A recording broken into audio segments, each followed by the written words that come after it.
就顶着这大雨过来找我修车的奔驰车主，我必须得好好接待，这个不得随便要啊！这个车呀，毛病挺严重，下雨天啊，这个毛病也确实没法开。打着车之后，我们看一下，现在呢，按这个挂挡杆，屏幕上呢没有任何的反应，一直停到这个 N 档上面。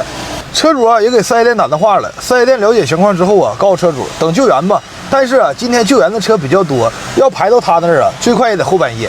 就这么点毛病，你咋寻思让车主等到后半夜的呢？他这个毛病啊，就是这个挂挡杆坏了，咱们给拆了修吧。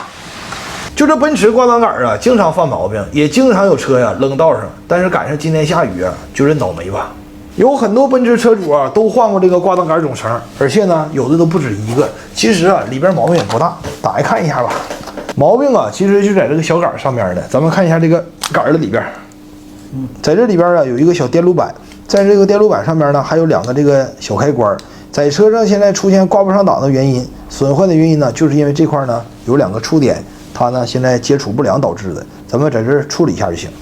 处理这个开关啊，最好的一个方法就是 2B。好了，咱们现在给上面呢给它涂几层。OK， 这就搞定了。咱们现在呀给它还原吧。